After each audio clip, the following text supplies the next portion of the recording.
Baik, assalamualaikum warahmatullahi wabarakatuh. Hari ini saya akan memberikan tutorial uji Auto Regressive Distributed Lag atau ARDL. Langkah yang akan kita lakukan yang pertama adalah uji stasionaritas data, kemudian yang kedua adalah uji kointegrasi, dan yang ketiga adalah estimasi ARDL. Untuk yang pertama, uji stasionaritas data pada ARDL itu syaratnya adalah stasioner bebas di seluruh variabelnya ya. Jadi nggak cuma stasioner di tingkat level saja atau di tingkat first difference saja seperti pada uji stasionaritas di uji-uji sebelumnya. Untuk ARDL ini bebas, jadi nanti ada satu variabel yang stasioner di tingkat level, mungkin juga ada satu variabel lain yang stasioner di tingkat first difference. Jadi nggak mesti gitu ya. Oke, kita langsung ke contoh saja. Di sini saya punya 1, 2, 3, 4, 5, ada 5 variabel. GDP, IHK, IR, kurs, dan M1. Oke, kita lihat stasionaritasnya. GDP, view, unit root test, standar unit root test, tingkat level. Oke, klik oke. Ya, di sini belum stasioner ya di tingkat level. Jadi kita uji ke tingkat first difference. First difference masih belum stasioner. Ke tingkat second difference.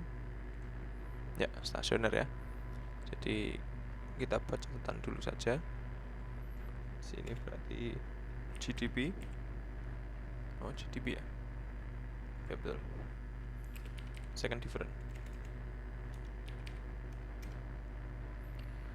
Kemudian selanjutnya adalah IHK. Kita coba klik unit root test, standar unit root test, tingkat level. Ya, belum stasioner. Kita lakukan uji lagi. First difference stasioner. Kita catat di sini.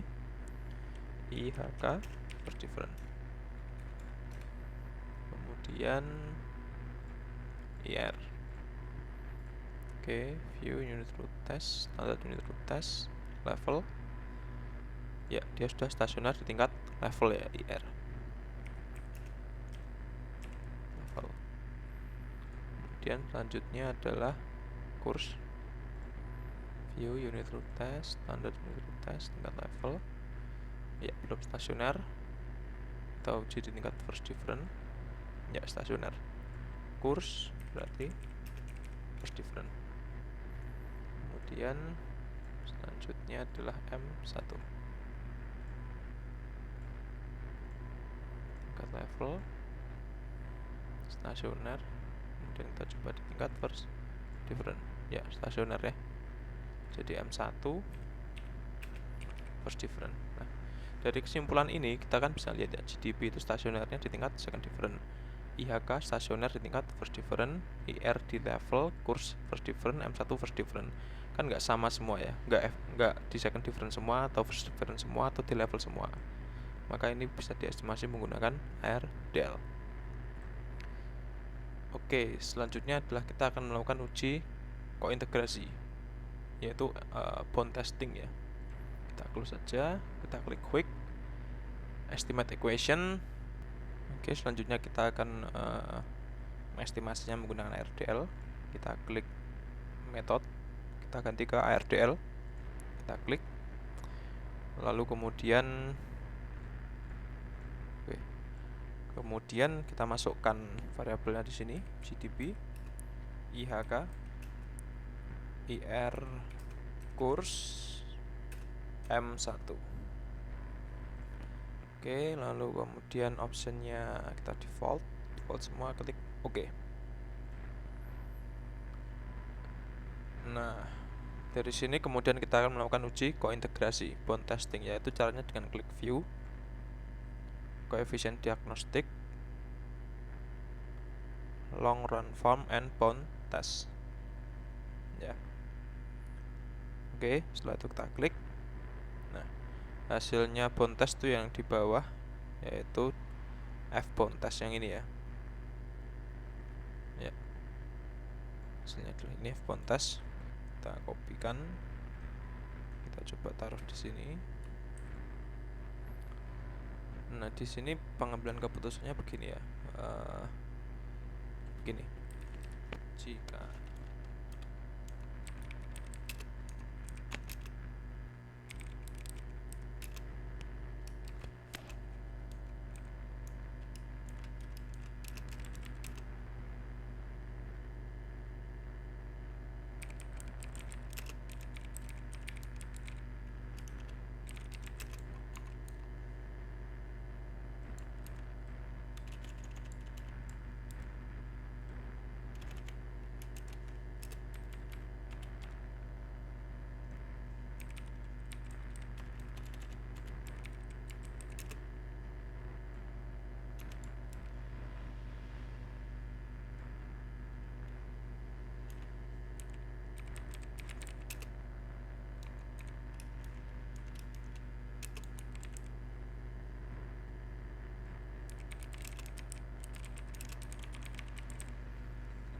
Oke, jadi ada 3 dasar pengambilan keputusan.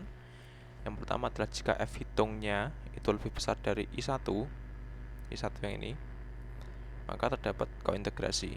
Yang kedua adalah jika F hitung kurang dari I0 yang ini, maka tidak terdapat kointegrasi.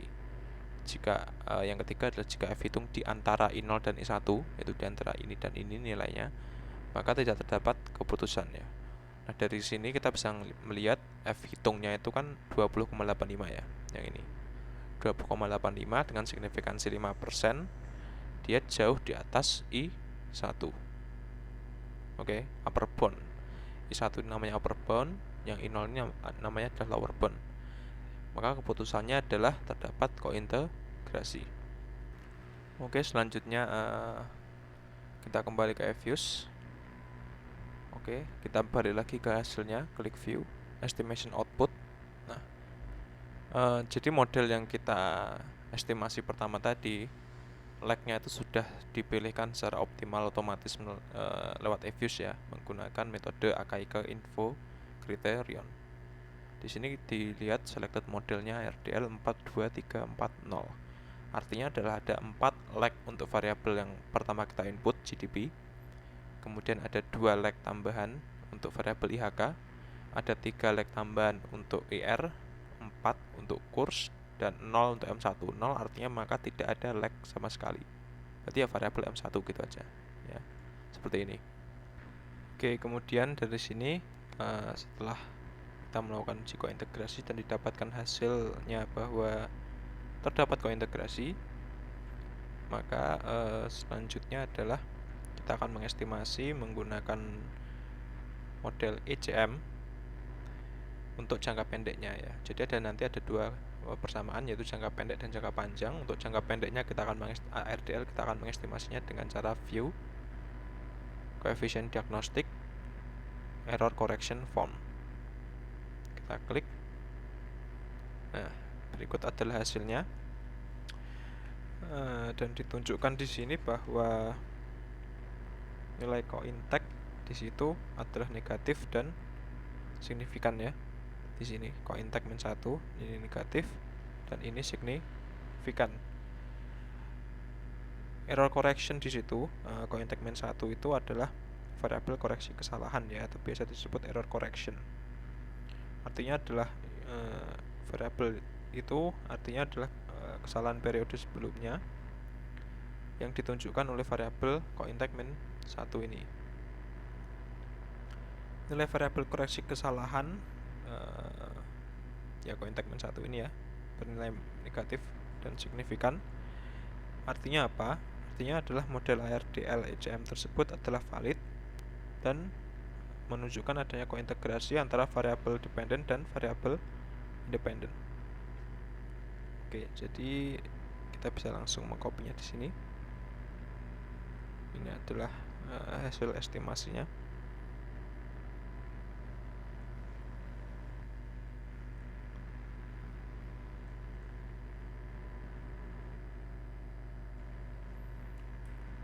Copy, taruh di sini. Ya, ini adalah model jangka pendek, gitu ya. Dan interpretasinya sama seperti uji-uji regresi biasa, yaitu adalah propnya ini uji T-nya, yang signifikan yang mana, yang enggak yang mana, yang pengaruh secara parsial yang mana. Kemudian di sini juga ada nilai koefisiennya beserta nilai kelambanannya. Maka artinya adalah GDP periode sebelumnya, satu periode sebelumnya itu berpengaruh negatif ya, memiliki pengaruh negatif 0,718.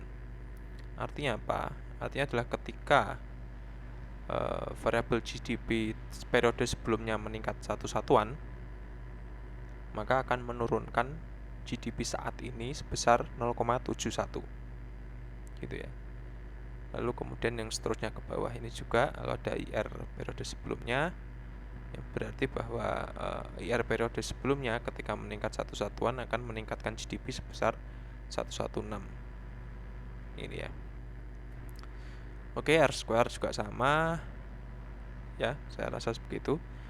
Kemudian setelah kita melihat jangka pendek, kita bisa langsung mengestimasinya dalam jangka panjang ya.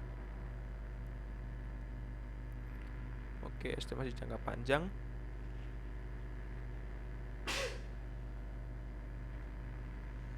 Caranya adalah dengan kita klik view, koefisien diagnostik, long run form and bound test.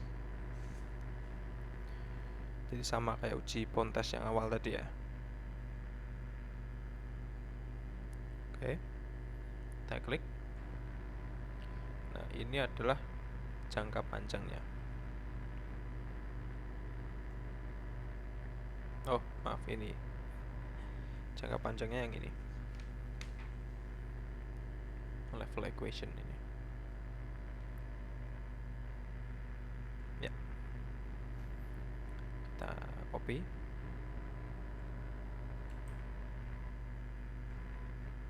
kita taruh di sini.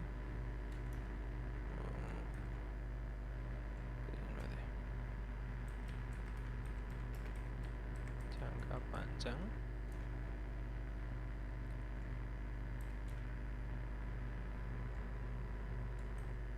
Oke.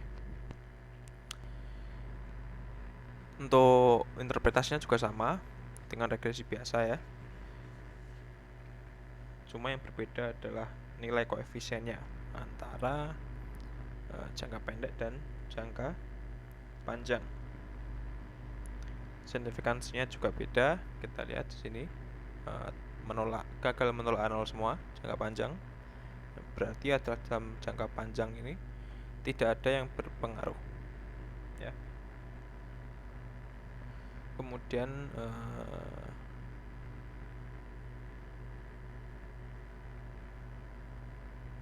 ya itu aja sih. Dan rumusnya juga apa? Rumus persamaannya jangka pendek jangka panjang juga beda ya.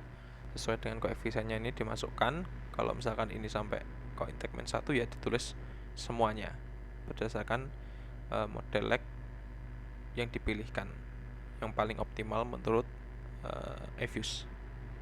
Jangka panjangnya juga begitu. Di sini juga sebenarnya sudah ada model persamaannya. Teruskan juga model persamaannya begitu. Oke, saya rasa sekian saja uji ARDL tutorialnya. Ada kurang lebihnya mohon maaf. Bila ada yang ditanyakan bisa langsung chat saya di WA ya. Terima kasih atas perhatian teman-teman. Saya tutup. Wassalamualaikum warahmatullahi wabarakatuh.